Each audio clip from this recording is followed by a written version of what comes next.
them in the very sencilla de hands la of the humanidad. people themselves, the En lugar simple, de noble dirigirnos a people of gobernantes humankind, instead of insensibles, speaking dirijámonos to a nosotros, governing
officials that el heed común. nothing that we say. Let us Dirijámonos speak to a los ourselves as pueblos people. Let us para address concertar people las acciones so that comunes, together we las can demostraciones de otro work poder democrático to demonstrate en that medio there de is ese another poder de la democratic power, humanidad that there is the convertida en power that conciencia humankind actuante. has, and that Aparecerán power nuevos can gobiernos, nuevos spark a new liderazgos. conscience to itself produce Y new la vida governments and vence new su leaders. extinción, If life ya no manages to será la triumph over oligarquía its very global la que extinction, gobierne it el won't be mundo. the global oligarchy Será that's governing the derrocada world. para That oligarchy construir will be una defeated democracia global. to allow for Una the nueva building of a historia global democracy. está por A comenzar. new story is Gracias, about muy to amable. begin. Thank you for your kind attention.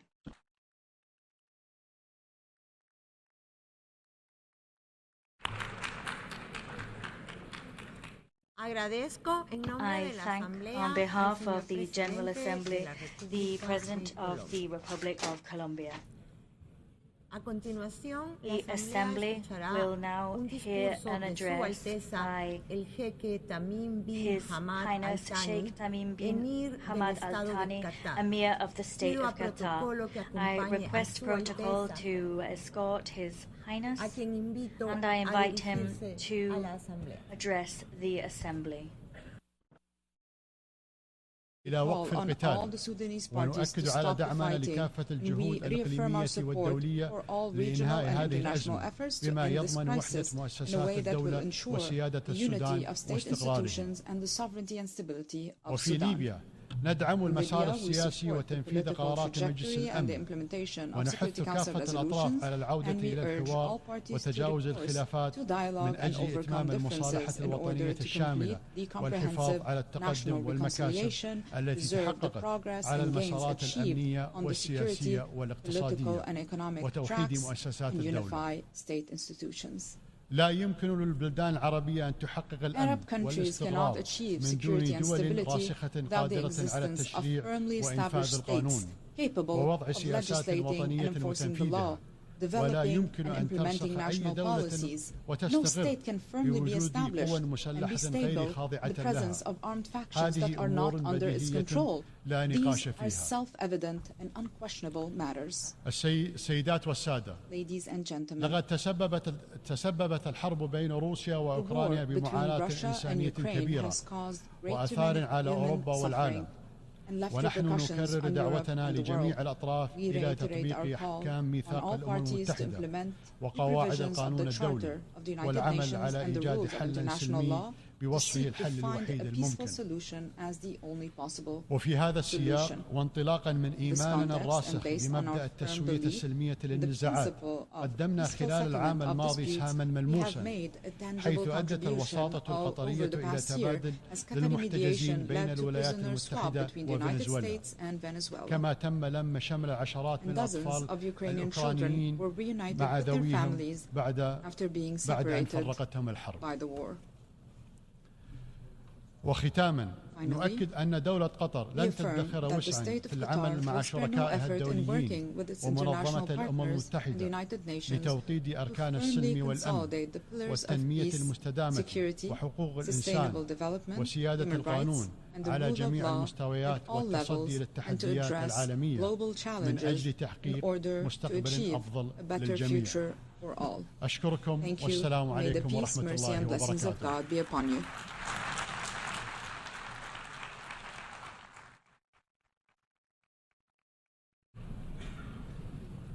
En nombre de la On Asamblea, behalf agradezco of al the Emir Assembly, del I wish to Estado de thank the Qatar. Emir of the State of Qatar. A continuación, The Assembly la Asamblea will escuchará now un discurso hear del an address excelentísimo by señor His Excellency Matamela Cyril Cyril Ramaphosa, President of the Republic of South Africa. Pido a protocolo I request que protocol acompañe a su to excelencia, escort His Excellency. a quien invito a I invite dirigirse him a la to Asamblea. address the Assembly.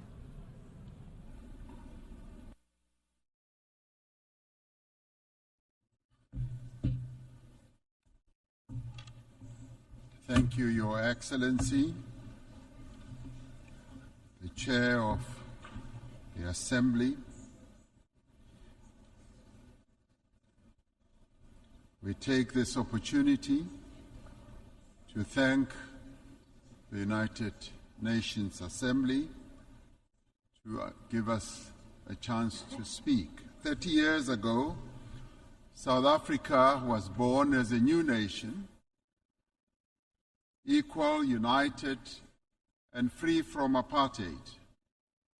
We adopted a new constitution as the birth certificate of our new nation. Our first democratic elections brought the tyranny of apartheid to an end, a system that this General Assembly had declared to be a crime against humanity. In adopting Resolution 2202A in 1966, as later endorsed by the Security Council in 1985, the United Nations was a beacon of hope in our quest for justice. The great wave of solidarity of the peoples of the world, led by the United Nations, turned the tide against apartheid. Today, democracy flourishes in South Africa.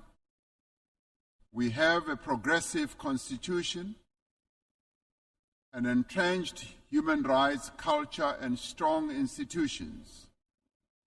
We have laws to advance equality and programs to protect society's most marginalized and vulnerable.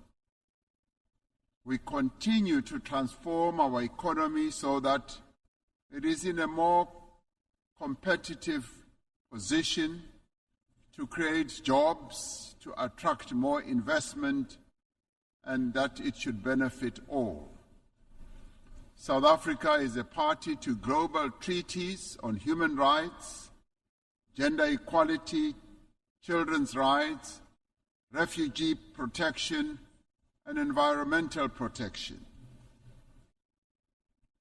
A few days ago, South Africa also endorsed the pact that charts the course for a better future for global governance and towards the attainment of the Sustainable Development Goals.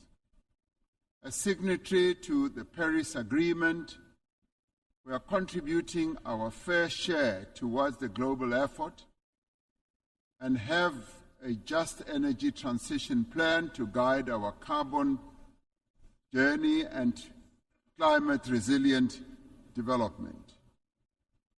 Through the African Union, we are working to advance Agenda 2063.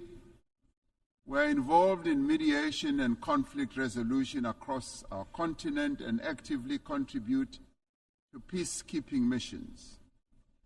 Our political culture has evolved and it continues to mature. We have just held our 7th free and fair general elections since our democracy, paving the way for the formation of the Government of National Unity.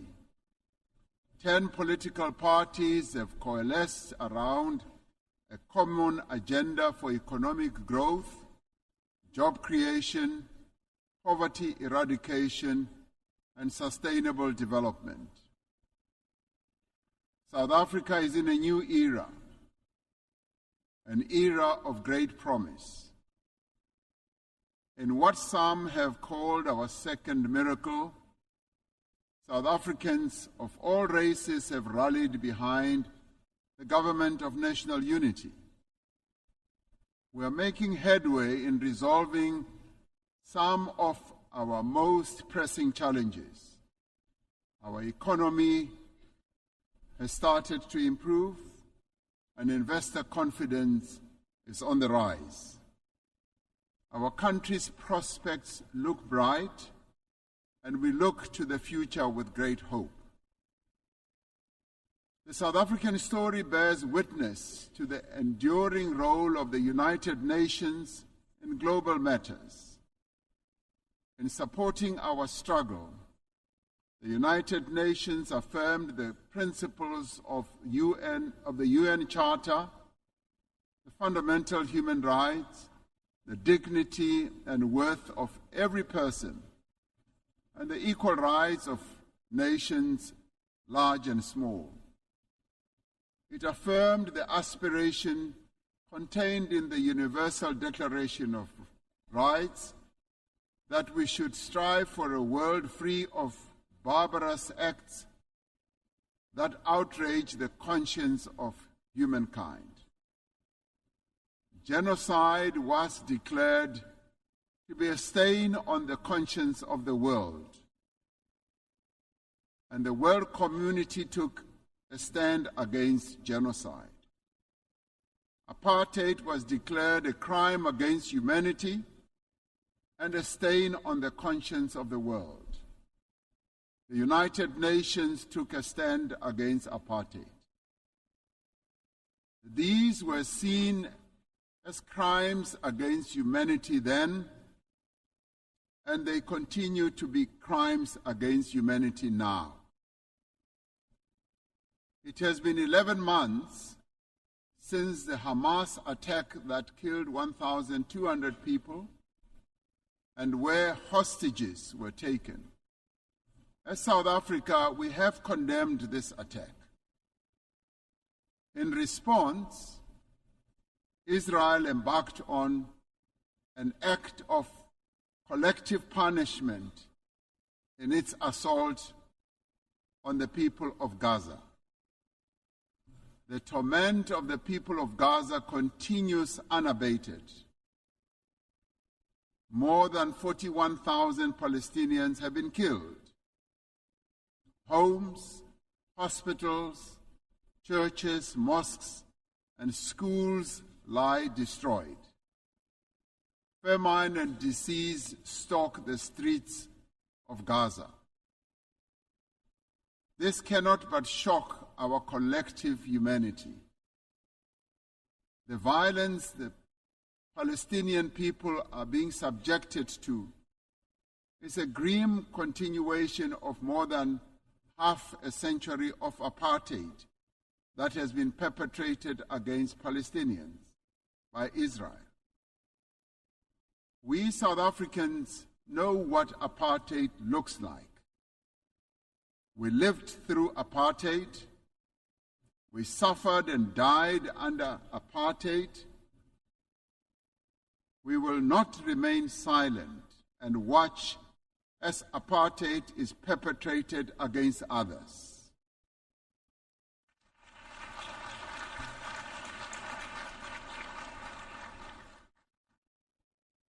Through the United Nations and the instruments it wields, we must end the suffering that Palestinians are being subjected to. We are called upon to uphold the principles of the UN Charter and to uphold consistently and in their entirety the fundamental tenets of international law. International law cannot be applied selectively. No one state is more equal than any other. In December last year, South Africa approached the International Court of Justice, seeking an order to prevent Israel from committing genocide against the people of Gaza. We did so in terms of our obligations as a state party to the Convention on the Prevention and Punishment of the Crime of Genocide. As South Africa, we welcome the support that a number of countries have given to the case that we have launched at the ICJ. The ICJ's orders make it clear that there is a plausible case of genocide against the people of Gaza. They further make it clear that states must also act to prevent genocide by Israel and to ensure that they are not themselves party to the violation of the Genocide Convention by aiding or assisting in the commission of genocide. We reiterate our call for an immediate ceasefire and for the release of all hostages. The only lasting solution is the establishment of a Palestinian state, a state that will exist side by side with Israel, with East Jerusalem as its capital. Our moral conscience further demands that we exert every effort to bring peace also to other countries, especially the eastern part of the Democratic Republic of the Congo, to Sudan, to Ukraine, and other parts of the African continent. We must realize the aspirations of the people of Western Sahara to self-determination. Achieving and maintaining peace and security requires the collective will of the community of nations gathered here. It requires that the UN Security Council should be a more representative body and inclusive. 78 years since its formation, the structure of the United Nations Security Council remains largely unchanged. Africa and its 1.4 billion people remain excluded from its key decision-making structures. This cannot continue. The Security Council has not fulfilled its mandate to maintain international peace and security. The UN Security Council must be reformed as a matter of agency.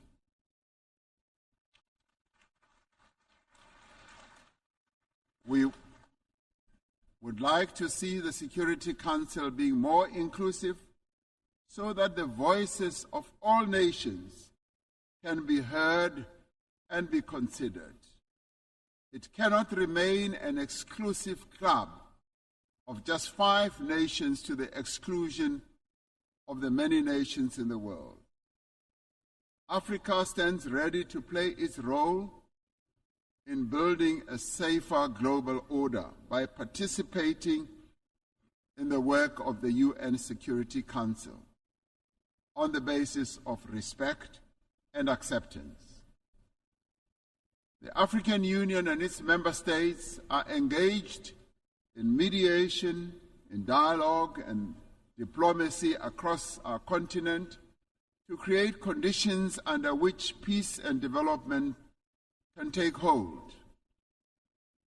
There must be greater collaboration between the United Nations and the African Union towards resolving a number of conflicts and also in addressing the root causes of conflicts that continue to rage. Pandemics and endemics pose a serious threat to us all. We are concerned by the spread of mpox across the world and in Africa in particular. We urge the international community to mobilize vaccines and other medical countermeasures for deployment where they are most needed. Economic prosperity is key to sustainable peace. Through the Africa Continental Free Trade Area, we are establishing the foundation for a massive increase in trade and investment and infrastructure in our continent. The AFCFTA will further integrate regional economies and accelerate Africa's industrialization and economic growth. The climate crisis is now a full-blown climate emergency in the world. It impacts very devastatingly to both countries and citizens of many countries. Extreme weather, such as flooding, fires, and droughts, are wreaking havoc on societies, economies, and the livelihoods of ordinary people. Despite being least responsible for climate change, developing economy countries, and particularly African countries, are bearing the brunt of what they did not create and are in the front line. As South Africa, we remain committed to contributing our fair share to reduce global emissions, guided by the principle of common but differentiated responsibilities and respective capabilities. We have adaptation and mitigation programs and policies in place and have passed a climate change law to further support our emissions reduction targets. It is essential that climate actions do not deepen global inequality or stifle the developmental aspirations of the Global South. The industrialized nations are not honoring their climate commitments, and we repeat the call for predictable and sustainable financing for climate action. We must operationalize the agreed-upon climate financing and capacity-building instruments to advance mitigation and adaptation. Pursuing sustainable development necessitates that those with greater means should support those who lack them. The world faces annual financing gap of some $4 trillion to achieve sustainable development. We call on better resourced countries to scale up their levels of support to developing economy countries. Debt is the millstone around the neck of many developing economy countries, stifling their potential and development. Debt servicing is robbing a number of countries of much-needed funds to support health, education, and social spending. South Africa endorses the United Nations Secretary General's call for the reform of the global financial architecture to enable developing economy countries to lift themselves out of the quicksand of debt. We must commit to systems for financing development that are more accessible, agile, and equitable. In 2025, South Africa will assume the presidency of the G20. We will use this important role to advocate for the peoples of Africa and all of the Global South, for their development and advancement. South Africa welcomes the adoption of the Pact for the Future and congratulates our sister country, Namibia, as well as for the Federal Republic of Germany for having ably steered the United Nations towards the adoption of the resolution in this regard.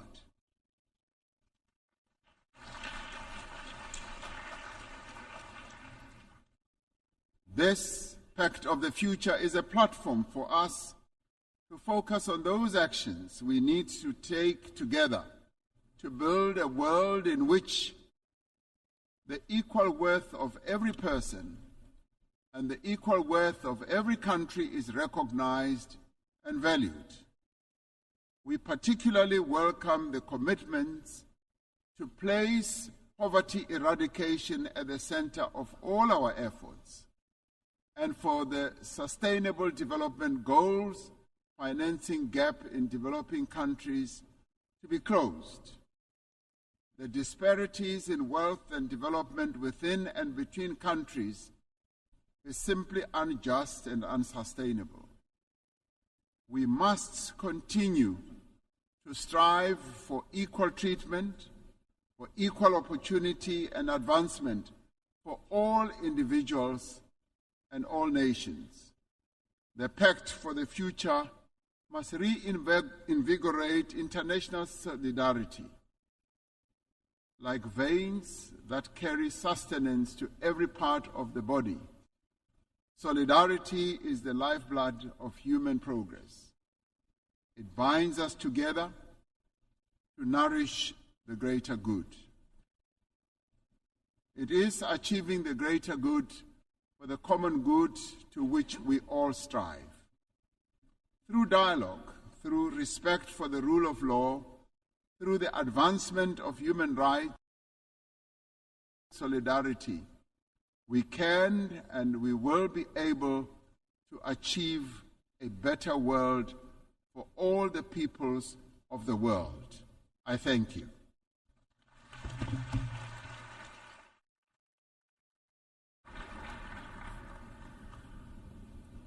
Agradezco en nombre de la On behalf of the Asamblea Assembly, al señor I wish to presidente de la thank the República de President of the Sudáfrica. Republic of South Africa. Y a continuación, The la Assembly Asamblea will escuchará now hear un discurso an del address excelentísimo by señor His Mohamed Excellency Muizu, Mohamed Muizu, President of the Republic of Maldives. Maldives. Pido a protocolo I que request acompañe a protocol su to excelencia, escort His Excellency a quien invito a and invite dirigirse him a la to Asamblea. address the Assembly.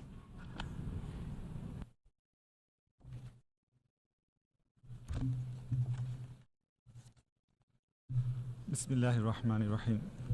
Mr. President, Mr. Secretary General, Assalamu alaikum and good afternoon.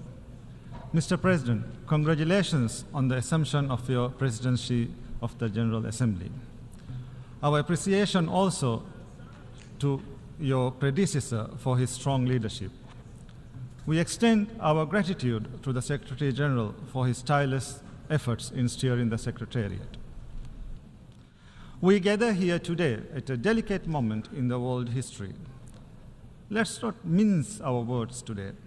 Humanity is in deep trouble, facing an ever-growing list of crises: conflict, poverty, hunger, climate change, the wealth gap, the cost of living crisis, migration, occupation, opioid addiction. The list goes on and on and on. In fact, I have a map here of the world with countries which are facing some sort of crisis in red. Do you see any countries in green who are not facing any crisis? Do you know why? Because we are all deep in the red. Humanity is in crisis, and in many cases, it's man-made. But we look the other way, continuing with business as usual. While the alarms are ringing, the band is still playing the same old tunes as the whole ship descends deeper and deeper into uncharted waters. We need nations united in harmony, not united nations in misery. These are crucial times for the world, important years for my country.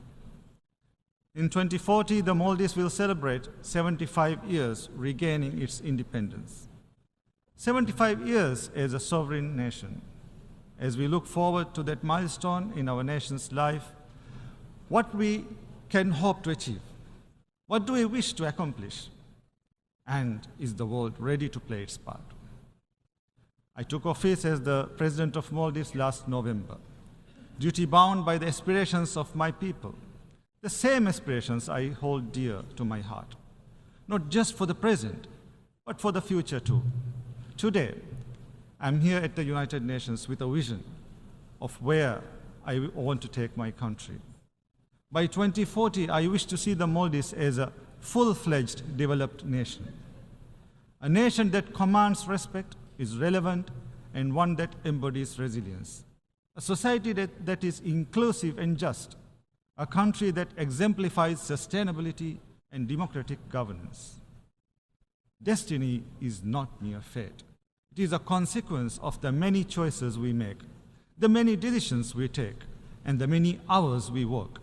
Becoming a developed nation may seem like a daunting task and a distant possibility, but I can tell you this, with a goal in sight and a plan in hand, it is achievable, because prevailing and even flourishing against formidable odds is nothing new for the Maldivians.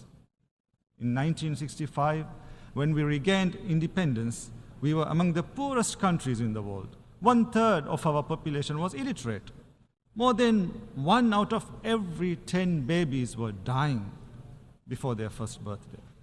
We had no industries, barely any exports, and even fewer prospects. And in just 5 decades, we have reached upper middle income status, a feat we are incredibly proud of. I believe the Maldives can become a developed country by investing in the country's productive capacity and increasing its productivity, by transforming our economy into one that is fully digitized and driven by artificial intelligence, and most importantly, by leveraging the natural beauty and marine resources of our country. Boosting productivity will be the key to economic transformation. This we will do by reforming and strengthening our institutions, increasing our state capacity, and leveraging the private sector. We will also identify and implement policies that support investments in key sectors, such as the digital economy. The Maldives has over 1,100 islands spread across 90,000 square kilometers. Enhancing digital connectivity is key to achieving inclusive development, mobilizing economic activity, and fostering a more diversified and resilient economy. We believe the future is intelligence-driven. This is why we are working towards a digital economy that can contribute up to 15% of our GDP by 2030. This can be achieved through investing in our ICT infrastructure. We are using and expanding artificial intelligence systems to deliver essential services such as healthcare, education, and social welfare. We are also delving into cutting-edge applications of 5G technology, using drones for medical supplies, delivery and implementing smart road systems, and using AI-enhanced technology for erosion detection and environmental monitoring. The transformation can be sustainable only if we transform our education and financial systems. We need to invest in digital literacy from a young age, to build a generation that can use artificial intelligence to enhance public service delivery, build new products, and successfully compete in the global digital economy. We need to bridge the digital divide within the country, including through improving data collection and utilization. We need to strengthen the regulatory frameworks, strengthening existing institutions, cultivating startup ecosystems, and providing the impetus for the future we envision. Becoming a developed country will also require fostering new industries. This is why we are also working on building a robust financial sector in the Maldives. With this in mind, in May this year, I set up the Development Bank of Maldives with a focus on improving and investing in economic diversification. The result we desire is inclusive development, where equality of access to opportunities is guaranteed, where women and young people play key players in development, not mere spectators, and where every Maldivian citizen has adequate housing. To support objectives, my government has launched $6.5 million loan facility. It's specifically for women entrepreneurs, of which 25% is allocated to those with disabilities. In the first phase, over 100 projects will be funded across 19 of the 20 atolls and Male, and across 21 business activities. I have also recently launched a Presidential Youth Advisory Board. This board will advise and inform me directly on the needs and views of young people, Inclusivity is at the heart of one of the most ambitious large-scale urban development projects in the country's history, Ras Malé. This is my promise to the Maldivian people, a solution to alleviate the long-term housing crisis, an urban oasis where citizens can fully participate in all aspects of city life. Ras Malé will utilize modular housing, leverage a state-of-the-art transportation system that is accessible to all. It will be developed as a climate-resilient and safe island. Tourism drives the Maldivian economy. My vision is to expand the tourism sector further. This means building complementary industries centered around innovation and creativity. This means more sustainable and construction practices emphasizing on green and sustainable tourism. We are also expanding our main international airport, our air connectivity, and the fleet of our national airline. These steps will support the expansion of the tourism sector and at the same time generate more revenue for the country. But tourism is also highly vulnerable to external shocks, conflicts, calamities, and causes beyond our control, can and have had far-reaching critical implications in the past. We need the international system to anticipate and address these threats. Threats such as armed conflicts, terrorism, violent extremism, transnational organized crime, climate change, ocean degradation, crimes that transcend national borders. Part of addressing these threats is to safeguard and protect people's fundamental rights. In 2015, the world came together to endorse humanity's fundamental rights by committing to the Sustainable Development Goals, or SDGs. But 6 years to the SDGs deadline, we are only on track in less than a fifth of those targets. In June, this organization, the UN, issued a report saying the world is failing to deliver on Sustainable Development Goals. This week, we agreed on a pact for the future. But do we want this document, the pact, to go the same way as this one, the 2015 SDG commitments? I'm sorry, but we can't keep doing this. We can't keep meeting, talking, pledging, but not doing. We don't want these days to come back to haunt us. The days when we had a chance but not a will. We believe the best approach to protecting fundamental rights is to cultivate a culture of respect. This requires support. The Maldives has a good track record of treaty ratification, implementation, and reporting.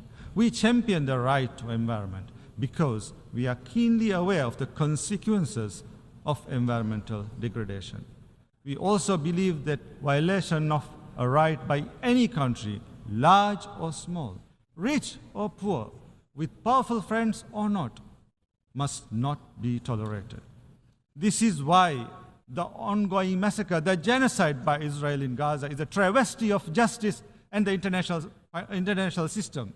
The repeated destruction of homes, hospitals, schools, humanitarian infrastructure, the repeated cycles of killing of men, women, children, babies, thousands upon thousands. The world is struggling to process the deaths of so many civilians in Gaza, and now Israel raids Lebanon, claiming hundreds more civilian lives there. Their cries haunt anyone with humanity. Their tears bitter our conscience. Israel's targeting of journalists, the eyes and ears of humanity, the killing of journalists, Palestinian journalists, Lebanese journalists, Al Jazeera journalists, the closure of Al Jazeera officers. How can we interpret this as anything other than brutal attempts to prevent the world from knowing about the crimes taking place?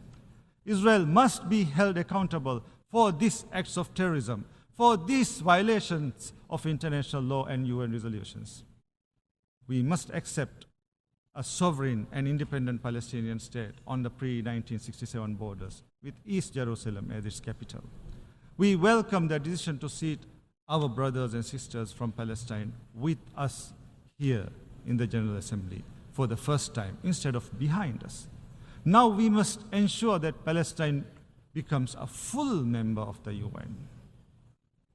Mr. President,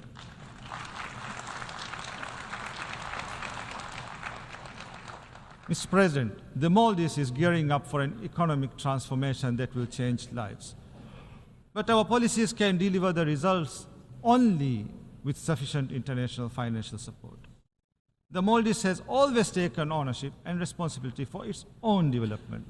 While we have received extensive support towards our development, we urge the multilateral development funds, banks, and bilateral donors to view us as your partners, not just as recipients of aid, to stop looking at our inherent vulnerabilities as limitations, to adopt tailor-made approaches which are mutually beneficial, to reduce the cost of borrowing, to make the financial system work for us, not penalize us, to make your terms flexible, your financing less rigid, to make your lending targeted, affordable, and responsible.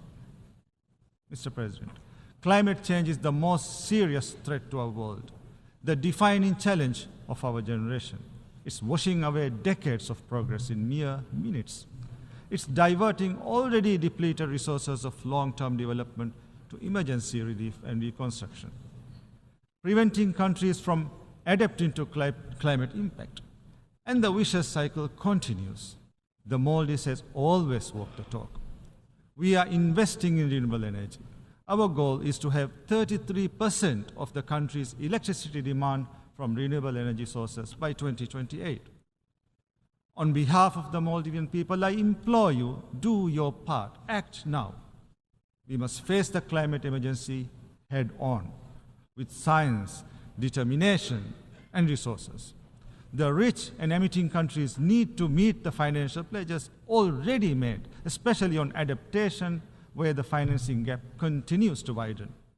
As we work towards COP29, we must ensure the new goal on climate finance matches the level of climate action required. This means the new goal must go beyond the $100 billion. It must include as a minimum loss and damage response, mitigation and adaptation as sub-goals. One of the biggest victims of the climate crisis is the ocean. The Maldivian people and their livelihoods are dependent on the health and wealth of the ocean. We need to step up efforts to sustainably use and manage our ocean resources, address plastic pollution, conserve biodiversity, and protect endangered species. This morning, I ratified the Global Ocean Treaty. We urge you all to do the same. We urge you to do your part to address climate change, overcome pollution, and reverse biodiversity loss. The transformation the Maldives seeks cannot be achieved without an enabling global environment. Small countries like mine need a multilateral system that champions us and delivers for us. The United Nations is the epitome of the multilateral system. It is well positioned to promote sustainable development, to maintain peace and security, to promote and protect human rights, to enforce equality, the rule of law, inclusivity, and representativeness. But what we are witnessing is the opposite. Inability to stop climate change and environmental degradation, inability to stop war and genocide, inability to stop exploitation and suffering, inability to stop unequal representation. Hence, the United Nations needs reform and revitalization. It needs to be representative. The Maldives cannot and will not watch and stand idle while the multilateral system fails, because our development, our advancement, and our survival is tethered to the world. That's why the Maldives is seeking to get elected to the Economic and Social Council for the 2027 to 2029 term. We count on your support. If elected, the Maldives will strive to make the UN development system more relevant to our times, continuously recalibrating and adjusting, utilizing the latest science and evidence, listening to the variety of opinions and views. The United Nations must enforce its decisions across the UN system and at local level. The United Nations is only relevant when it makes a real difference in our lives. Mr. President, 59 years ago, the Maldives reached out to the United Nations as its first port in a sea of uncertainty. We came here to this great hall, seeking recognition, seeking a partner. We came to you as a poor and impoverished country, but with a vision of prosperity. a vision which we made great progress with your support. Today, once again, we come to you aiming higher, to reach further and to do better, with a vision to make the Maldives a developed nation by 2040. For I believe development is destiny, and our destiny beckons towards a brighter future for the present and future generations. I thank you.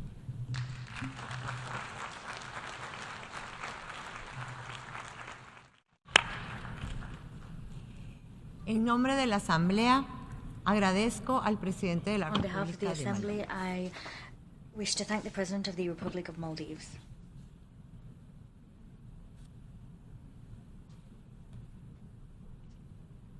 A continuación, The la Asamblea Assembly escuchará will un now discurso hear an del address excelentísimo by señor His Emomali Excellency Rahmon, Emomali Rahmon, Presidente de la President of the República de Republic of Tayikistán. Tajikistan. Pido a protocolo que I acompañe request a su protocol to excelencia, escort His Excellency a quien invito a dirigirse and a la Asamblea. invite him to address the Assembly.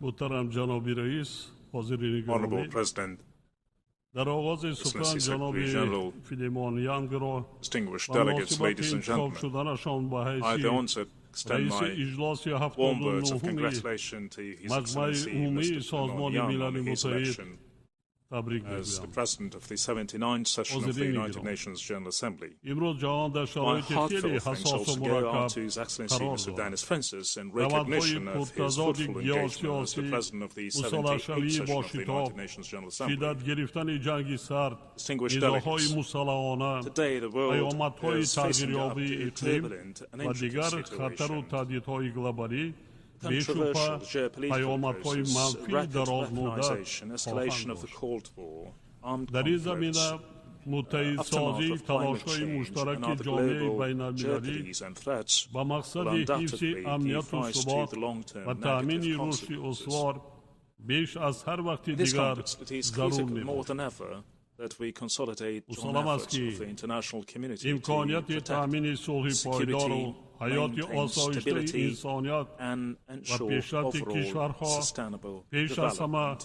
در اساس Obviously, سازش و we همدیگر can فهمی bring lasting و peace, همکاری سازنده build فراهم harmonious می‌گردد. life of mankind, ما را and ضرور است که prosperity of با مقصد countries دسترسی primarily به این on the basis هدفها of mutual understanding و خاتمه بخشیدن and constructive و همه جنگ و نیزه‌ها cooperation. و عملی سازی هدفهای سازنده صلح‌جویانه متحد شوید. We حالا ought to فرصتی be فرا united رسیده است که to achieve برای these تقویت objectives, نقش bring all wars and کلیدی conflicts to سازمان an end, ملل as well متحد as implement جهت other حل peaceful نیزه‌ها goals.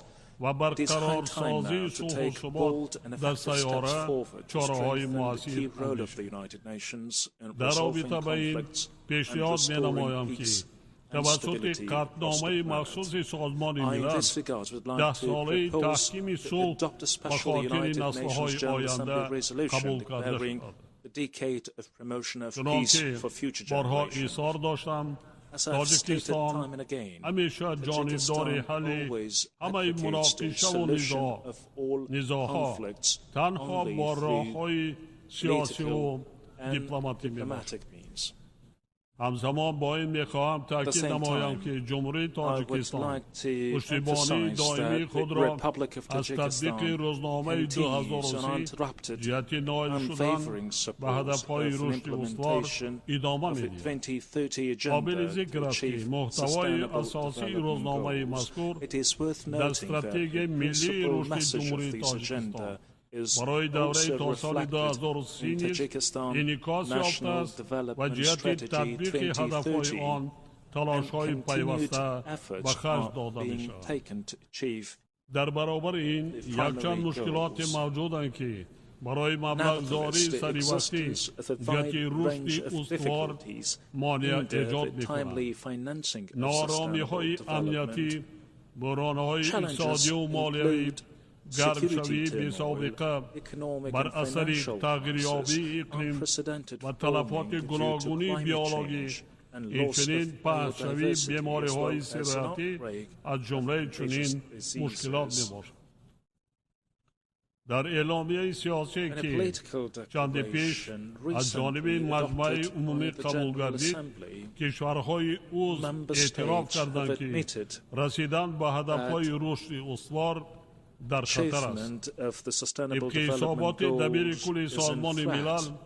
جامعه According جهانی to تا the سال United 2030 Nations Secretary فقط General's به report, the 17 international فایز community هدفهای will رشد be able استوار to achieve نایل only شده میتواند. 17% of ما sustainable شاهید development هستیم goals که by در بسیار 2030. کشورهای رو به ترقی We are نتیجه های witnessing the چارچوبی setbacks هدفهای and results رشد استوار achieved within the Sustainable Development Goals حاصل گردیده in many از دست می روند. developing countries.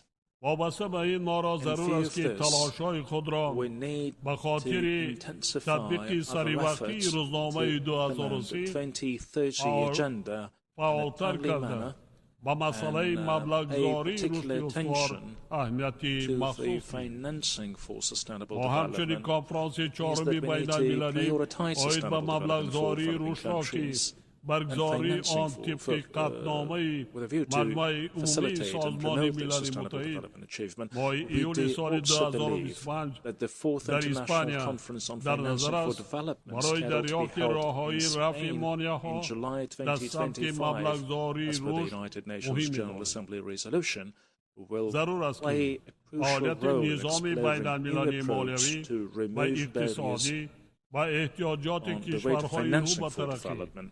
جوابگو باشد تا Necessarily, the تواند activities به of the واکنش international سریوقتی financial and کشورهای economic عضو system should و meet the تهدید و needs of خطرهای developing معاصر countries so مساعدت that it نماید. can facilitate در این راستا timely با ادامه counter-response of member مبلغ‌زایی states to اینستیتوت‌های modern بین‌المللی threats and مالیوی challenges. بخصوص That توسط context, اساسات in order بین‌المللی to رشد را implement the goals و and کشورهای outcomes نیازمند we've و مقصد outlined, we تطبیق believe it is هدف و important to برنامه‌های continue پیش‌بینی شده financing countries in مهم need by می‌شماریم. international financial institutions, تکنولوژی‌های رقمی especially و through the ذهنی means of the صنعی International برای Development نایل شدن به Association. هدفهای رشد استوار Digital زمینه technologies and مناسب به artificial شمار می‌روند. intelligence pave the suitable ways for تاجیکستان achieving the sustainable توسط قبول development goals. استراتژی و دیگر صنعت‌های کانسپتوالی جهت مرحله به مرحله گذاشتن به نظام رقمی کنانی تدبیرهای ضروری می‌اندازد.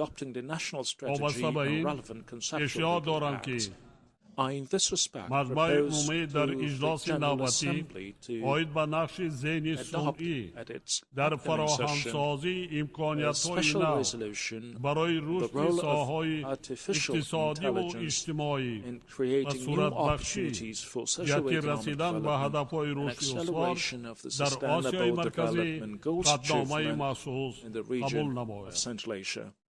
تاجیکستان در چارچوب اجلاس کنونی مجمع عمومی سازمان ملل متحد برگزار گردیدن سمیت آینده را مهم ارزیابی می‌کند.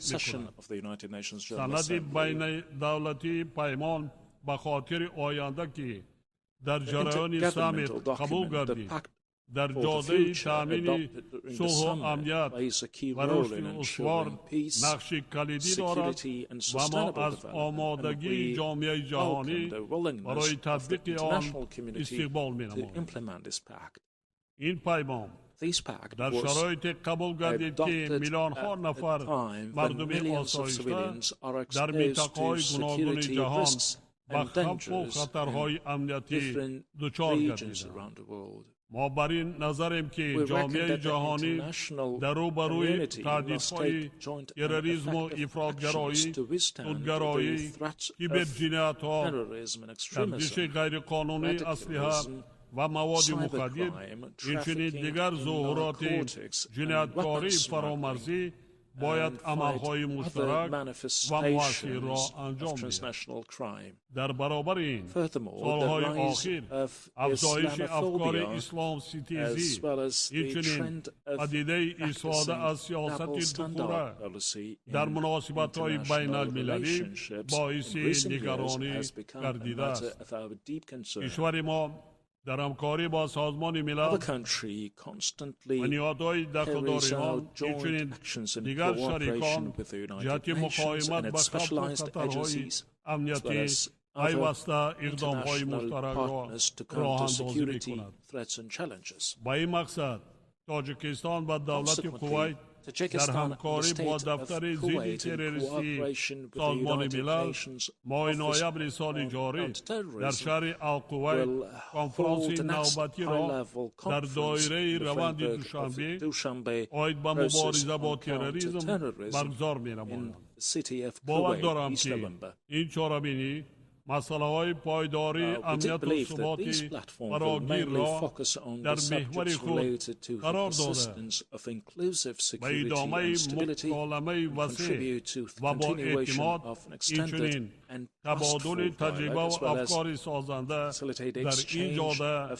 helpful مساعدت خواهد experience کرد. and ideas حاضرین among the گرامی، stakeholders. Ladies and در gentlemen, رابطه با مسائل امنیتی security میخواهم matters, تاکید I نمایم would که like to بحران emphasize that the فلسطین Palestinian همانا باعث crisis نگرانی remains a عمیقی matter of کشوری deep concern ما می باشد. for the country. وضع فاجعه بار امروزه در Today's آن منطقه tragic بار دیگر situation in this ثابت region می once سازد again که proves that قضیه there is فلسطین رای حل absolutely نظامی no ندارد. military solution to the Palestinian تاجیکستان بر آن case. نظر است که Tajikistan حل believes نهایی و that an واقعی این ultimate and قضیه tangible تنها solution to this توسط conflict اجرای would قرارهای possible only سازمان through the ملل متحد implementation of the United آید به Nations تأسیس resolutions دولت on recognition of an مستقل independent فلسطین state of در اساس Palestine مرزهای سال based 1967 امکان on پذیر می‌باشد. 1967 borders.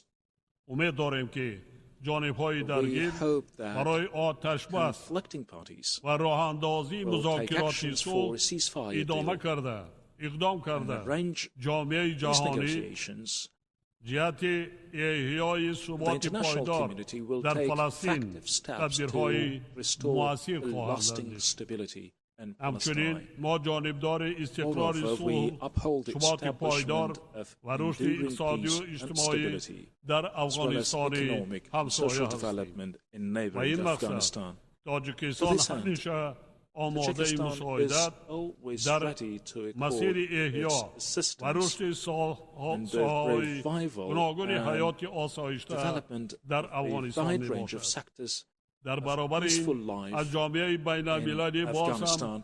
دعوت می نمایم که Subsequently, I repeatedly با call مقصد on the پیشگیری از international بحران community بشری to spare no کمک‌های خویش effort را to با help مردم the اذیت کشیده long-suffering people of افغانستان Afghanistan, از جمله به including منطقه‌هایی regions که affected by در natural پی disasters, آفت‌های طبیعی ضرر to دیدند prevent a در این humanitarian ندارند. crisis in حاضرین this گرامی، war-torn از country. برگزاری کنفرانس آبی سازمان Honorable ملل delegates, متحد ladies and gentlemen, it 2023 has زیاده been more than a year از since یک the سال United سپری Nations گردید. Water Conference در 2023. اساس معلومات نهادهای According مربوطه to the سازمان reports ملل of relevant پیشرفت United در Nations ساحه آب و agencies, بهداشت با progress in وجود water supply بهبودی‌های and علایده sanitation, despite هنوز some قانع کننده improvements, نیست. does not meet our بنابراین expectations.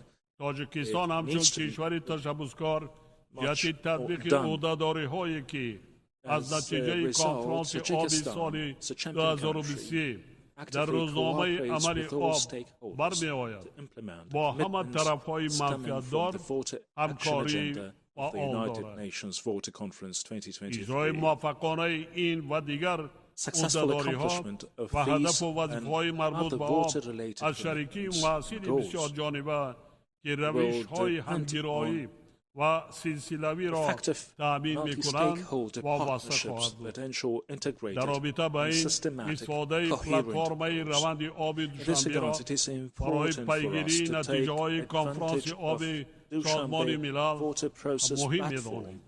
to باور monitor the داریم که outcomes of روند the آب United Nations دوشنبه Water Conference و صفت 2023. میدان مکالمه وسیع We جانبه‌های believe that منفعت Dushanbe دار Water Process will برای play a آمادگی pivotal role همه as a جانبه platform for a و broad and برگزاری inclusive کنفرانس dialogue of آبی stakeholders سازمان for ملل a در سال comprehensive preparation for 2028 the United در Nations Water دوشنبه Conference نقشی in Dushanbe مهم in خواهد بود. 2028.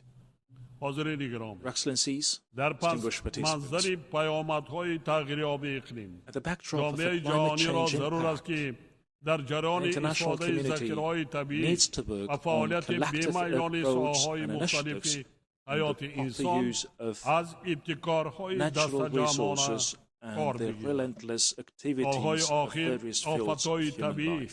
در برابر خشکسالی‌های پی در پی، In recent years, the مسائل‌های natural disasters, along with a series محیط of زیست droughts, و caused در مجموع enormous damage و اقتصادیات to کشورهای agriculture, رو به ترقی environment, خسارات and زیاد economies وارد of می‌نمایند. developing countries. in general. تاجیکستان نیز که 93% Being قلمروش 93% of گسار its میباشد، territory covered by بنابر mountains, منتظم رو دادن Tajikistan آفت‌های is طبیعی also vulnerable از to تغییرات climate change اقلیم due to آسیب پذیر the است. frequent occurrence of natural آفت‌های طبیعی disasters. همه ساله و اقتصادیات Natural تاجیکستان disasters و annually bring مبلغی damage 100 to میلیون the دلار national امریکایی economy of ضرر Tajikistan worth رسانیده. hundreds of millions of متاسفانه dollars, در بسیار موردها unfortunately, in many cases, باعث they تلفات cause زیادی death جانی نیز می‌گردند. تغییریابی اقلیم Climate باعث change آبشوی is با صورت causing the پیریک‌ها accelerated و melting کاهش of glaciers حجم آب دریاها در مناطق گوناگون reduce جهان water از جمله volume, the در rivers آسیای in مرکزی different parts گردیده of the ایستاده world, است. including in Central این Asia. روند This و بخش‌های process has واقعی a اقتصاد ملی negative از impact قبیل on انرژتیک، real sectors صنعت of national و economies such as کشاورزی energy, تأثیر منفی می‌رساند. industry, and agriculture. تا امروز از Today, to 14,000 more پیریخ than تاجیکستان 1,000 که out of در چشمه 14,000 اساسی Tajikistan آب glaciers, آشامیدنی which are در the main منطقه می source of باشد، drinking water زیاده in the از region, 1,000 have قره completely آب melted, شده.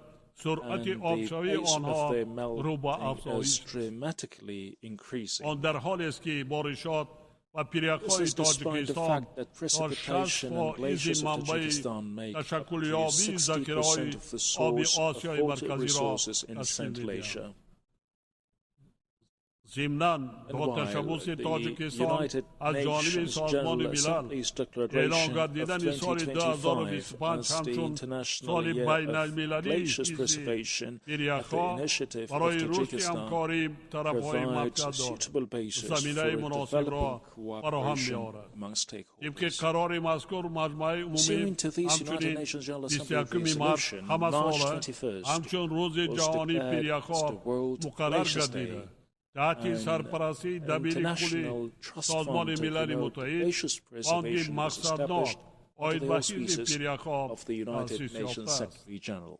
در این زمینه سال آینده Currently, the در شهر first دوشنبه high-level کنفرانس international اولینی conference on سطح glaciers بلند preservation آید به will مسئله be پیریک‌ها hosted برگزار in می‌گردد. Dushanbe, Tajikistan next با year. استفاده از فرصت از Taking this کشورها opportunity, و سازمان‌های we call شریک on دعوت countries and می‌نمایند organizations تا در to کار این کنفرانس actively و طوری participate فعال and شرکت contribute ورزند to the و سهم بگیرند. arrangement and conduct of ما these بر آن نظریم conferences. که We این believe همایش this مهمی بین important المللی که international در conference, همکاری با which is scheduled یونسکو to be held و in سازمان جهانی cooperation with متئورولوژی UNESCO and the World دایر Meteorological می‌گردد، جهت Organization ارزیابی will مشکلات play an effective گلوبالی role پیریک‌ها in و assessing دریافت the راه‌های global glaciers مشخص problems حل and آنها exploring نقشی specific مؤثر approach خواهد and بود. ways for their effective همزمان با solutions. این ما از همه Alongside شریکان with this, دعوت به عمل می‌آوریم invite که all سهم partners مالیوی خود را to financially در فاند contribute بین to the المللی International مقصدناک باید Glaciers به حفظ پیریک‌ها Trust Fund. فعالانه گذرانند. قابل ذکر است It's که worth تاجیکستان highlighting that در ادامه to further پیشبرد advance روزنامه the حفظ glaciers پیریک‌ها preservation یک جا agenda, با فرانسه Tajikistan, together تشبث with نوبتی France, را has باید put به اعلان forward سال another initiative سالهای to declare 2025 2035 همچون 10 2034 ساله عمل decade of برای action for علم‌های یکشناسی cryospheric اشتهاد sciences. کرد. کشور ما بر اساس Our country عهده‌داری‌های has بین adopted a المللی national خود strategy از for جمله adaptation بر to پایه climate مقررات change سازشنامه 2030 پاریس based on استراتژی its ملی را international آید به obligations, مطابق شوی including و تغییریابی specific اقلیم provisions تا سال of the 2030 Paris قبول نموده Agreement. است. مسلم است که یکی از راه‌های Evidently, حل one of the ways موفقانه to مشکلات successfully مربوط mitigate به the تغییریابی اقلیم challenges رشد related to اقتصادی climate سبز change is میباشد the که development of a در green نوبت economy, خود which in turn ضرورت رشد انرژی for سبز را به بیان green energy می‌آورد. development. با در نظر داشت این واقعیت Considering the کشور ما importance of this reality, استراتژی our رشد country اقتصادی has سبز را approved برای and currently سالهای is implementing 2023 the Green Economy 2037 Development قبول Strategy و موردی for تطبیق قرار داده است. 2023-2037. حالا ما 98% نیروی We بر را currently produce از حساب ذخیره‌های 98% of our گیدروانرژی electricity from the کشور country's استحصال hydroelectric می‌کنیم power و از resources, روی حصه and we are تولیدی ranked the enirgeisab second in the world از in منبع‌های terms of the تجدید share شونده of green در energy جهان جای produced ششم را from اشغال renewable می‌نماید. sources.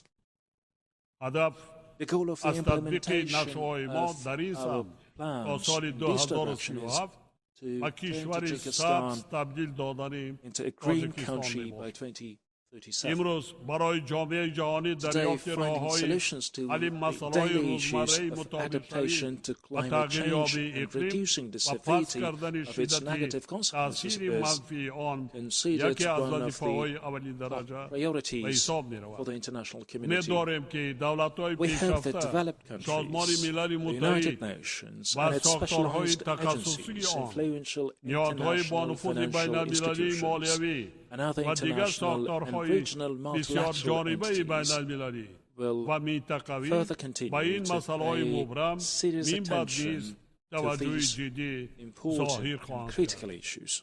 ما باور داریم که We are جامعه convinced جهانی that the international می‌تواند community توسط succeeds to گسترش achieve دادن its مکالمه common goals and با objectives اعتماد through همدیگر the فهمی development و of همکاری trustful سازنده dialogue, mutual و تطبیق understanding, اصول و and هدف‌های constructive عمومی خود rewarding نائل گردد. cooperation. از I توجهتان thank you for your سپاسگزارم. attention.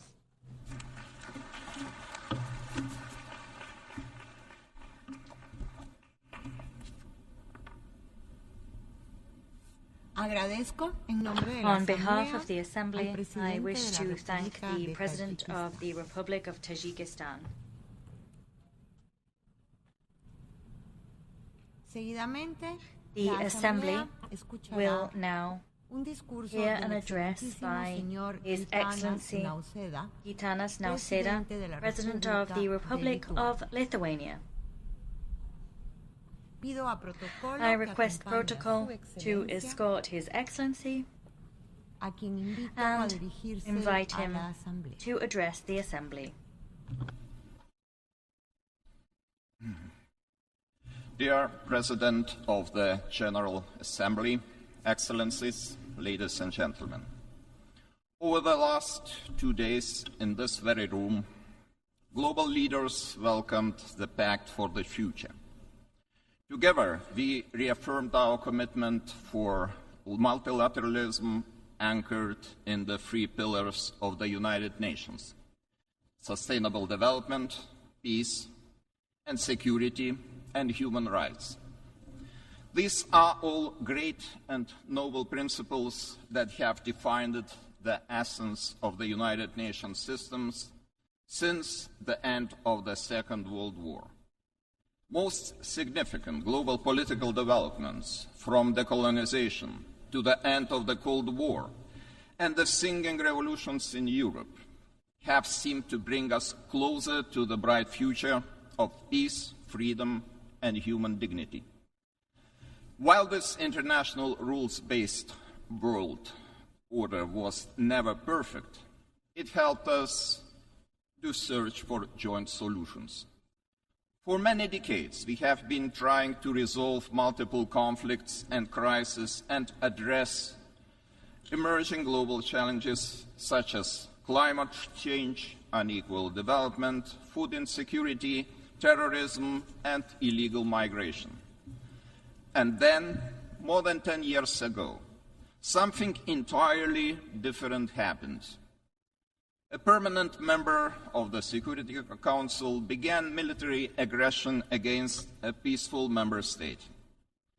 At first, covertly, then more and more openly, breaking ever more international norms. And finally, Russia started the full-scale invasion of Ukraine. Today, even though we face yet another distressing crisis in the Middle East, as well as rising tensions in the Indo-Pacific region, the Russian war of aggression is the most dangerous threat. The entire international order, defined by sovereignty, territorial integrity, and inviolability of borders, is under assault in Ukraine. Each and every member of the United Nations, every sovereign nation, has also much to lose. To fully understand what is presently at stake, we must all start paying attention to the words of Russian leaders and their representatives at the United Nations Security Council. How many times they have openly admitted the Kremlin intends to wipe Ukraine from the face of earth. If any sovereign nation is under the threat of complete destruction, no country is truly safe anymore. If the international community looks away and ignores the unpleasant truth, no country is safe anymore. And if mass killings, deportation, and deliberate actions on civilian population became the new norm, no country is truly safe anymore. That should be perfectly clear to anyone. That should disturb us all. Ladies and gentlemen, what Russia presents to the world is a return to the era of imperial conquest, colonial domination, and genocide. And I do not believe we are ready to follow this path. I do not believe any of us want to see powerful neighbors convincing themselves that from now on every dispute should be settled by force. Therefore, right now, Ukraine is fighting not only a war of self-defense. Ukraine is also fighting for the future of all those countries who believe in the United Nations Charter and its principles. Ukraine is fighting for us all. And yet, our joint collective response to this day is insufficient. We have not been able to stop this madness. We have not been able to force Russia to reconsider its dangerous course. We have not been able to hold it accountable for so many violations of the United Nations Charter. Why was that the case? Because to this day, the aggressor is hiding under the cover of the Security Council's permanent membership, hiding in plain sight, mocking every one of us with its unrestricted veto power. It is a terrible blow to the very credibility of the United Nations system. And still we keep hearing some calls for Ukraine to surrender, to compromise on its sovereignty and territorial integrity, or to accept Russia's ultimatums. Why should the aggressor be rewarded? Why should appeasement work this time when it failed so spectacularly almost 90 years ago? Why should the victim agree to the demands of the aggressor, sitting safe in the Kremlin after so much bloodshed and loss of innocent lives? Ukraine is still fighting. Ukraine is still going strong, regardless of all the appeasers and doomsayers. And only Ukraine has the right to determine the actual conditions for peace. Meanwhile, we have the duty to support Ukraine, to restrict Russia's ability to wage war and ensure the accountability of those responsible for the crime of aggression and crimes against humanity, to reform the Security Council and to rebuild the credibility of the United Nations Charter. To withstand enormous pressure and win this war, Ukraine will need more military equipment, ammunition, medical supplies. Ukraine also urgently needs humanitarian and financial aid. This upcoming winter will be extremely difficult for the Ukrainian people. Constant deliberate Russian attacks on critical energy infrastructure have destroyed more than 80% of Ukraine's thermal energy generation and a third of its hydro generation. To prevent a humanitarian catastrophe, our assistance should be swift and focused on the energy sector. Lithuania calls on other parties, including Belarus, Iran, North Korea, and China, to stop providing Russia with military support, including the transfer of dual-use materials. More arms for Russia means more civilian deaths, more civilian infrastructure destroyed, more chaos.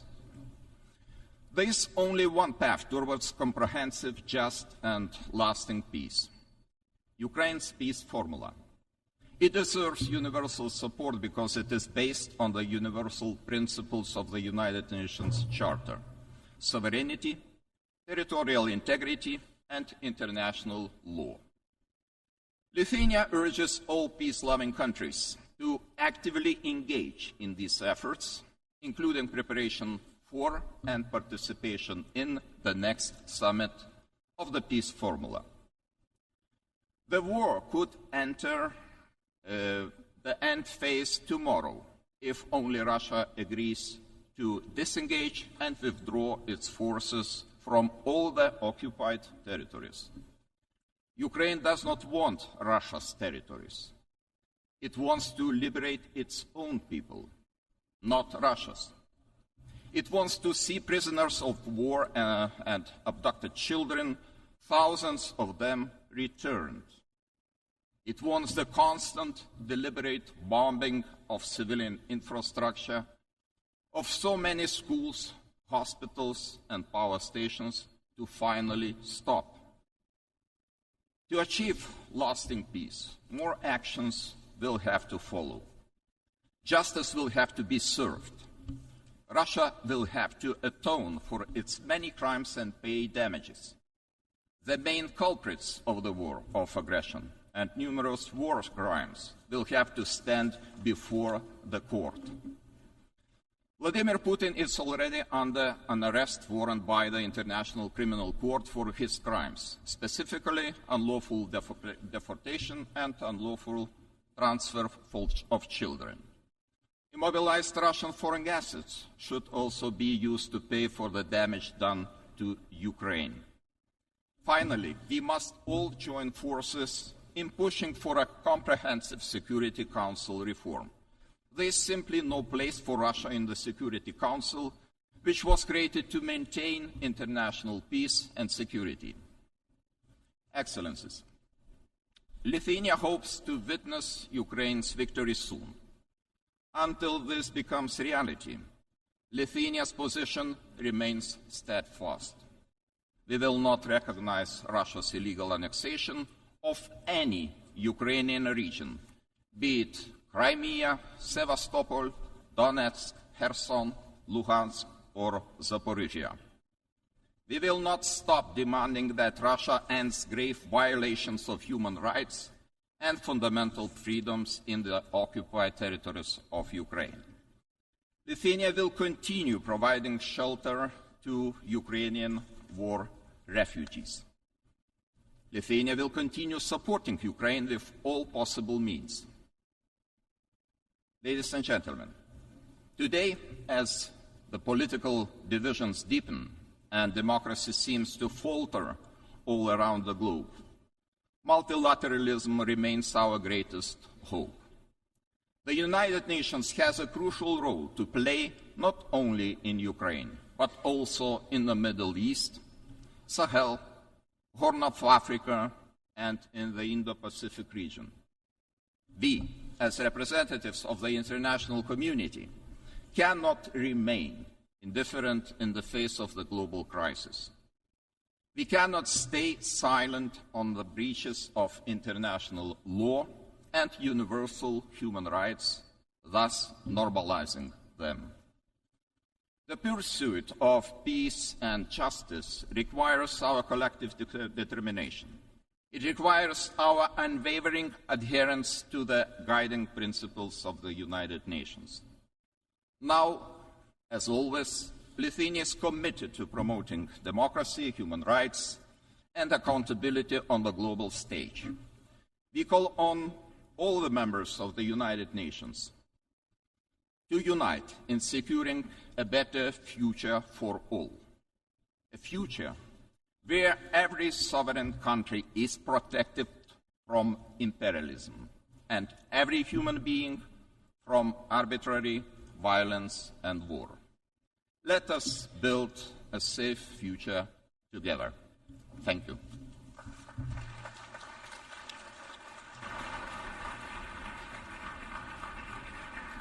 On behalf of the Assembly, I wish to thank the President of the Republic of Lithuania.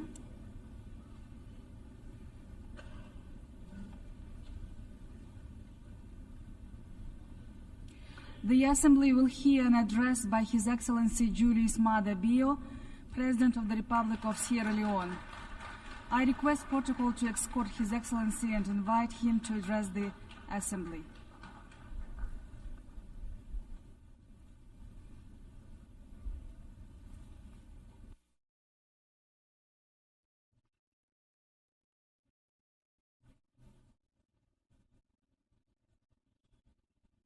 Madam President,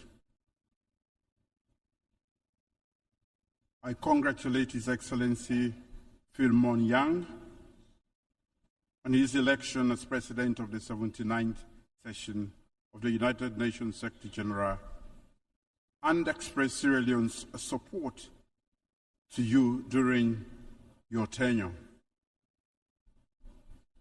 I extend my deep gratitude to His Excellency Dennis Francis for his principled stewardship as President of the 78th session of the United Nations General Assembly.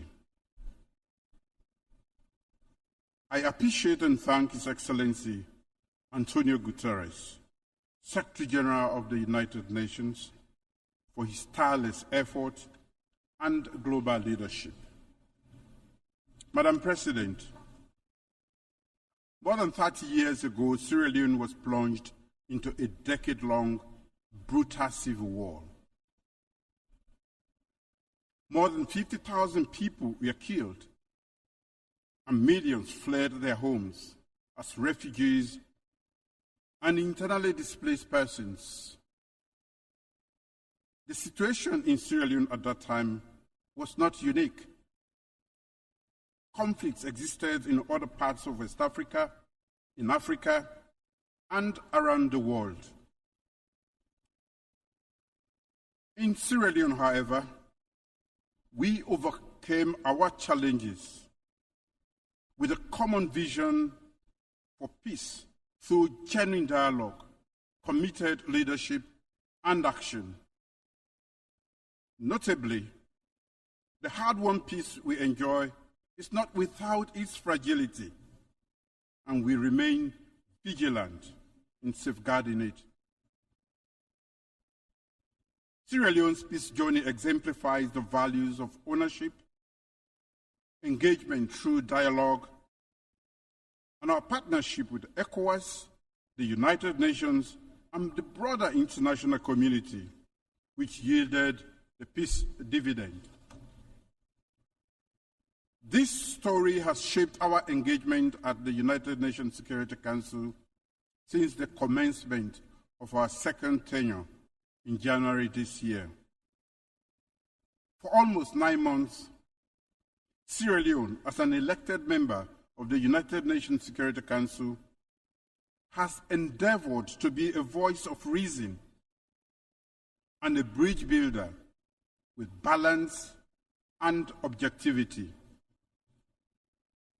We will continue to promote respect for and adherence to international law and the UN Charter, ensure the protection of civilians, end impunity through accountability, and foster dialogue for the peaceful settlement of disputes.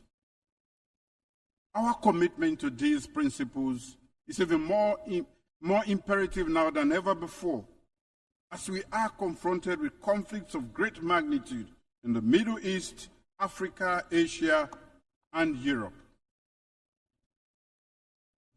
The need for a ceasefire in Gaza and the wider Middle East, as well as in Sudan, Eastern Democratic Republic of Congo, and Ukraine, is not just pressing, but urgent. Immediate action is required to prevent further loss of precious lives and human suffering. We need collective action to stop all conflicts and engage in meaningful dialogue so that the countries can move forward with their development agenda in peace, security, and stability. As a country that has experienced the devastating consequences of armed conflict, we acknowledge that peace cannot be achieved in isolation. It requires inclusive political processes, economic development, and respect for human rights. For the millions of civilians trapped in ongoing armed conflicts, words of condemnation and empathy alone are not enough. It is imperative that we act together as the United Nations with a sustained commitment to end the cycle of violence and give innocent civilians the opportunity to enjoy lasting peace and prosperity. In the Sahel and West Africa, the regional leadership has been hard at work to find urgent solutions to the numerous peace and security challenges, particularly to curb the spread of terrorism and violent extremism. I call upon the international community to strengthen support for African-led peace initiatives and for the United Nations to play a more active role in addressing the root causes of conflicts. The safety and security of the people in the Sahel and parts of West Africa require a strong commitment from all relevant actors to engage in political dialogue and diplomacy actively to ensure we provide countries in the front line, especially Burkina Faso, Mali, Niger, the necessary support they need. Commitment to political transition is necessary, but it should never be at the expense of the safety of vulnerable civilians. There can be commitment and action on both. I've called for meaningful dialogue and led by example by visiting the head of state of Burkina Faso before Sierra Leone assumed the presidency of the United Nations Security Council in August 2024. We need to build bridges, and this requires the international community's commitment to working with the regions to implement dialogue-based, region-led, and region-owned solutions. Madam President, our current tenure at the United Nations Security Council has reinforced the view that there is an urgent need for reform. Nearly 80 years after its creation, the Security Council has been stuck in time. Its imbalanced composition is unjust and at odds with current realities, undermining its legitimacy and effectiveness. Unfortunately, Africa remains the unquestionable victim in all of this. Without structural change, the Security Council's effective performance and legitimacy remains unquestionable. In a historic and successful debate, which I presided over during Sierra Leone's August presidency of the Security Council on addressing the historic injustice and enhancing Africa's effective representation in the Security Council, I spoke as a representative of the continent that has long been underrepresented in the decision-making processes that shape our world on matters of peace and security. That debate had an indisputable resonance. One, that the historical injustice being perpetrated against Africa must be rectified. Two, that Africa must be treated as a special case. And three, that it must be prioritized in the reform process.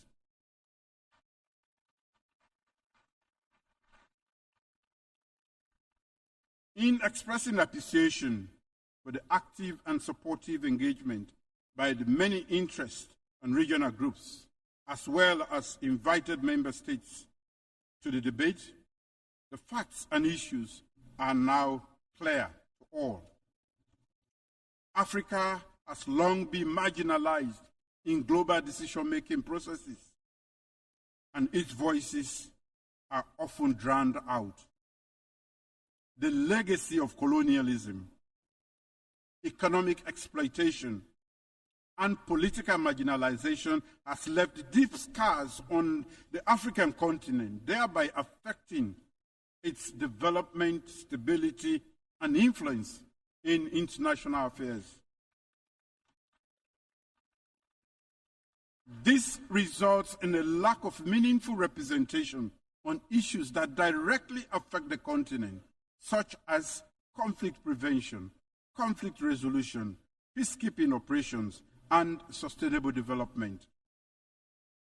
Addressing contemporary global security challenges require the collective wisdom and the cooperation of all nations, not just the privileged few or the most militarily or economically powerful. We urge that equitable representation of Africa, we argue that equitable representation of Africa will better equip the United Nations to tackle global challenges and foster a more just, fair, and peaceful world. As the coordinator of the African Union Committee of 10 on the reform of the Security Council, Sierra Leone remains fully committed to promoting, defending, and soliciting support for the common African position as espoused in the Ezowini Consensus and SAT Declaration. Africa, therefore, demands no less than 2 permanent seats with all the rights and privileges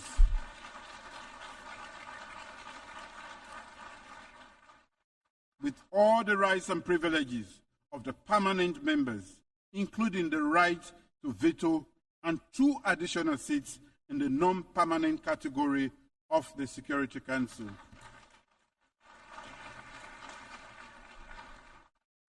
Sierra Leone welcomes the consensus that has emerged from the UN Secretary General, from the UN General Assembly intergovernmental negotiations, as reflected in the Pact for the Future. And I quote, to address the historical injustice against Africa as a priority, and while treating Africa as a special case, improve the representation of the underrepresented and unrepresented regions and groups. End of quote. Let us work together to redress historical injustice and recreate a Security Council that truly reflects the diversity of the world that we live in today. As I stated in the Security Council debate, the time for half-hearted measures and incremental progress is over. Africa's voice must be heard, and its demands for justice and equity must be met, and now. Madam President, the Summit of the Future for Sierra Leone is about delivering peace, human rights, and the dividends of democracy for everyone, everywhere, and now. Accordingly, my government has laid out a strategic vision for Sierra Leone, as captured in Sierra Leone's Medium-Term National Development Plan 2024-2030, a framework for delivering socio-economic development and prosperity for our people. Aligned to the Sustainable Development Goals and the African Union's Agenda 2063, Our development plan serves as a comprehensive blueprint for transformative acceleration in critical areas such as agriculture, food security, human capital development, job creation for our youth, infrastructure development, and technology. With the adoption of the Pact for the Future, including the Declaration on Future Generations and the Global Digital Compact at the Summit of the Future, my government is reinforcing its commitment to championing and investing in human capital development.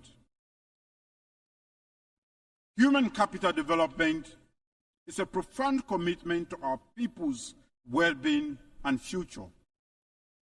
By investing significantly in education, healthcare, and agriculture, my government is laying the foundation for a prosperous and equitable Sierra Leone. Over the past 6 years, our achievements through our free quality education program, legislative reviews and governance reforms in the education sector, and radical inclusion strategy have been highly impactful, well acclaimed and seen as a good model for the world. We welcome the Global Digital Compact's principle of ensuring safe, secure, and trustworthy emerging technologies, including artificial intelligence, to offer new opportunities to accelerate development and leaving no one behind. In the area of gender equality and women's economic empowerment, significant strides have been made, and they are some of the legacies my government will bequeath to our current and future generations. I recently signed into law this year a bill prohibiting child marriage. Following the historic signing into law of the Gender Equality and Women's Empowerment Act of 2023. This is all meant to ensure the realization of the national aspiration for our women and girls to build an inclusive and equitable society. I remain steadfast in my commitment to ensuring that every girl and woman lives in a safe environment with ample opportunities to realize their full potential and thrive equally in the world. From prioritizing the women's peace and security agenda at the Security Council to adoption by the General Assembly of a resolution condemning all forms of sexual and gender-based violence, and urging all countries to provide victims and survivors with access to justice, reparation, and assistance. We will continue to advocate for women and girls across the globe. Therefore, I'm pleased to announce that Sierra Leone will commence preparatory work that will lead to the convening of a diplomatic conference to conclude an internationally legally binding instrument on access to justice for sexual violence survivors. The proposed treaty, Freetown Treaty, in accordance of the success of the United Nations resolution on access to justice, remedies, and assistance for survivors of sexual violence. Madam President, leaving no one behind and acting together to achieve sustainable development similarly means that we have to end global economic inequalities and ensure that government in least developed countries can deliver on the dividends of democracy. The unmanageable debt crisis, lack of capital flow, the devastating impact of climate change and lack of climate finance, conflicts, and political instability around the world are increasing the odds of developing countries not achieving the SDGs. The role of development finance institutions in supporting the objectives of national development plans of low-income countries, particularly those emphasizing the SDGs, is of great significance to their socio-economic development. At the International Development Association for Africa Heads of State Summit in Nairobi, April this year, Sierra Leone unreservedly expressed its endorsement of the Nairobi IDA communique. The communique exemplifies the collective aspiration of the African heads of state present to raise the level of development support in Africa through the IDA 21 replenishment. I wish to re-echo that endorsement at this August gathering. IDA's affordable concessional finance allows African leaders to develop our economies, enhance education and healthcare, deal with increasing effects of climate change, and expand electricity and digital access without becoming buried in unsustainable debt. To conclude, Madam President, the end of the Second World War in 1945 did not only unite leaders, but also urged them to cooperate. This was the birth of multilateralism. As the app says, our two hands do not wash themselves. They wash one another. As leaders, we must cooperate to achieve the purposes of this United Nations and deliver peace and security, stability and prosperity for our people. Divisions and unhealthy competition will only lead to humanity's destruction. We must ensure unity in diversity, where the rights of the weak and the minority are protected. So let us safeguard our multilateral system. Let us cooperate, acting together for the advancement of peace, sustainable development, and human dignity for present and future generations, leaving no one behind. Thank you.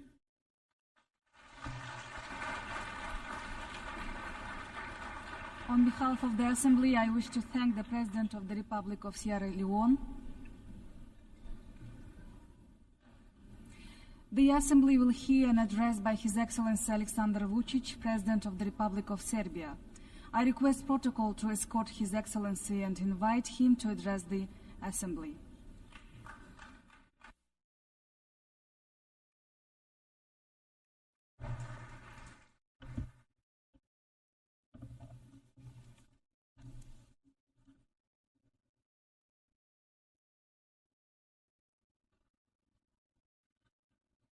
Madam President, Excellencies, ladies and gentlemen, Mahatma Gandhi said, "There is no path to peace. Peace is the path." In the same spirit of fraternal love and open heart, I address you today on behalf of the Republic of Serbia, a founding country of the United Nations, a country of freedom and justice.